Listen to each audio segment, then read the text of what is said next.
فرق کو بیان کرتے ہیں۔ امام شافعی رحمۃ اللہ تعالی علیہ کے شاگرد ہیں امام احمد بن حنبل، اور امام احمد بن حنبل وہ عظیم ہستی ہیں۔ اللہ کے بندے کہتے ہیں جس بندے نے امام احمد بن حنبل سے پیار کیا وہ سمجھ لے اس نے رسول اللہ کی سنت سے پیار کیا۔ کیا بات تھی اس شخص کی۔ امام احمد بن حنبل ایک بڑی پروقار لیکن امام شافعی کے شاگرد تھے۔ امام احمد بن حنبل کی ایک ہی بیٹی تھی۔ وہ کہتی ہے میں نے اپنے ابا جی کو دو ہی کام کرتے دیکھا، سارا دن رسول اللہ کا دین پڑھاتے اور ساری رات مصلی پہ بیٹھ کے اللہ کی یاد میں اور نبی پاک کے درود و سلام میں مشغول رہتے۔ لیکن میں نے اپنے باپ کو ہمیشہ ایک کام کرتے دیکھا، دو مشغلے تھے، سارا دن دین پڑھانا، ساری رات عبادت اور حضور صلی اللہ علیہ وسلم پر درود و سلام میں گزارنا۔ ایک کام میں نے بڑا مستقل دیکھا کہ میرے ابا جی ہمیشہ اپنے استاد امام شافعی کے لیے دعا مانگا کرتے تھے۔ کوئی بھی نیک عمل کرتے تو ہاتھ اٹھاتے تو پہلے امام شافعی کے لیے دعا مانگتے۔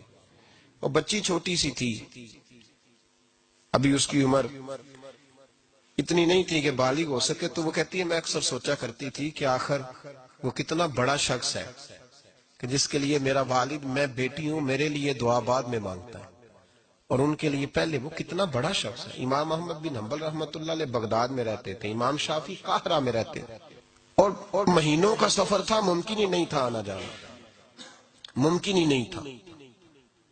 خیر امام ایک وقت ایسا بھی آیا، بیٹی کہتی ہے میری بڑی دعا تھی کہ کبھی میرے ابا جی کا استاد آئے، میں کبھی اس کاریگر کو بھی دیکھوں جس نے اس جیسا ہیرا تراشا ہے۔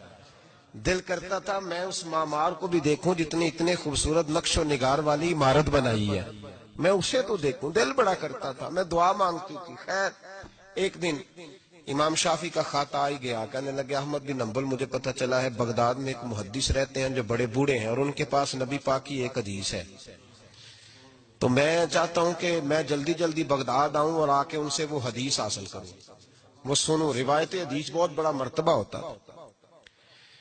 خط آ گیا تو امام احمد بن حنبل تو گویا بات ہی اور طرح کی ہو گئی نا، وہ تو مسئلہ ہی اور طرح کا ہو گیا نا، میں کو جیتے میرا دل بر سونا تے میں کیوں کر اس نو بھاواں، ویڑے میرے وڑدا نہ ہی کئی لاکھ وسیلے پاواں۔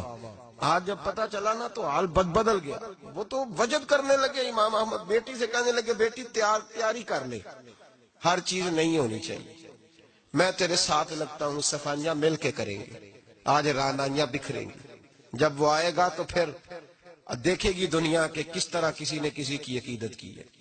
امام کو خط ملا، ادھر سے امام احمد بن حنبل رحمۃ اللہ تعالی علیہ تیاری کرنے لگے اور امام شافعی چلنے لگے۔ جب چلے تو مہینوں کا سفر طے کر کے پہنچے۔ بچی کہتی ہے میرے دل کے اندر بہت بڑا زاویہ تھا، بہت بڑا، وہ بہت بڑے ہوں گے، کیا بات ہو۔ جب وہ تشریف لائے تو کہتی ہے میرے ابا جی جو تھے امام احمد بن حنبل رحمۃ اللہ علیہ وہ ایک چپاتی پوری نہیں کھایا کرتے، آدھی روٹی ایک وقت میں ہوتی تھی اور زیادہ تر روزہ ہوتا تھا۔ فرماتی ہیں جب ان کے استاد آئے نا تو میں نے 8 روٹیاں پکا کے رکھی احتیاطاً، لیکن استاد صاحب ساری کھا گئے۔ میرا خیال تھا کہ وہ اگر آدھی کھاتے ہیں تو وہ آدھی سے آدھی کھاتے ہوں گے، وہ ساری روٹی کھا گئے۔ فرماتے ہیں حد ہو گئی، میرے دل میں خیال تھا کہ میرے ابا جی ساری رات بیدار رہتے ہیں تو ان کے استاد مغرب سے ہی مصلی پہ بیٹھ جائیں گے، ان سے بھی زیادہ پرہیزگار ہوں گے۔ لیکن میں نے عجیب منظر دیکھا کہ حضرت امام شافعی تشریف لائے، 8 روٹیاں کھائیں، عشاء کی نماز پڑھی اور لیٹ گئے۔ میرے ابا جی ساری رات نفل پڑھتے رہے، وہ ساری رات آرام کرتے رہے۔ میں نے تہجد کا پانی رکھ دیا تھا کہ سویرے اٹھیں گے امام شافعی تہجد میں تو وضو کریں گے، کہتے پانی بھی اسی طرح پڑا رہا، وہ کمبل میں رہے۔ فجر کا وقت ہوا تو امام احمد بن حنبل نے ان کے دروازے کے قریب ہو کے کہا حضرت جماعت کا وقت ہو گیا، کہتے بستر اتارا، وضو بھی نہیں کیا، مسجد چلے گئے، نماز پڑھ کے آ کے پھر لیٹ گئے۔ میرے ابا جی اشراق چاش تک پھر مصلی پہ بیٹھے رہے۔ کہتی ہے میں بڑی بدگمان ہوئی، پھر میں نے 1 منٹ کے لیے اپنے آپ کو سمجھایا کہ تھکے ہوئے تھے اس لیے آج عبادت نہیں کی، کل کریں گے۔ لیکن اگلا دن آیا تو انہوں نے پھر اسی طرح کھایا، ساری رات پھر اسی طرح رہے۔ فرماتی ہیں بس وہ آہستہ آہستہ 3-4 دنوں میں میرے ذہن میں جو زاویہ تھا وہ سارا زمین بوس ہو گیا۔ میں نے کہا نہیں، میرے ابا جی نے جس دور میں دیکھا تھا اس دور میں شاید حالات اور ہوں، آج تو اور ہے۔ فرماتی ہیں 4-5 دن کے بعد وہ رخصت ہونے لگے، پردے کے پیچھے میں سن رہی تھی، میرے والد کہنے لگے حضور وقت کیسا گزرا؟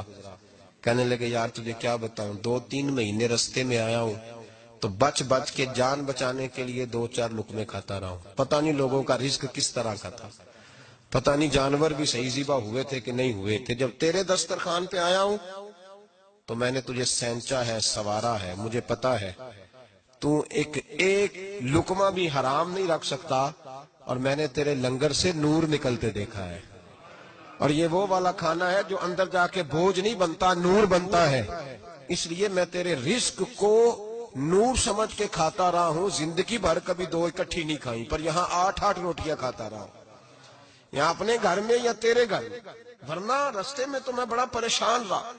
اور فرمانے لگے تجھے پتا ہے کہ میں ساری رات کیا کرتا رہتا تھا؟ کہ حضور نہیں۔ فرمانے لگے جو تو عشاء کی نماز میں تلاوت کرتا تھا نا سورتوں کی، میں ساری رات بستر میں لیٹ کے ان کی تفسیر کرتا رہتا تھا، اور میں نے ایک آیت کی 100 تفسیریں کی ہیں رات بھر جاگ کے، 100۔ تو نے دیکھا میں بغیر وضو چلا جاتا تھا سویرے؟ کہ حضور ہاں۔ فرماتے اس لیے کہ میرا وضو ٹوٹتا ہی نہیں تھا، میں ساری رات تفسیری نقطے بیان کرتا رہتا تھا۔ بیٹی کہتی انہوں نے 2 جملے کہے اور میں رونے لگی۔ میرے والد آئے تجھے کیا ہوا؟ میں نے کہا ابا جی میں کیا سمجھی تھی اور یہاں نکل کے آیا، آپ اگر ساری رات نفل پڑھتے ہو تو اپنی ذات کے لیے، اور امام شافعی ساری رات جاگ کے باتیں یاد کرتے ہیں اور پھر لوگوں کے سینوں میں اتارتے ہیں، صرف اپنے لیے نہیں، یہ تو رسول اللہ کی امت کے لیے زندہ ہے۔ میں کیا سمجھ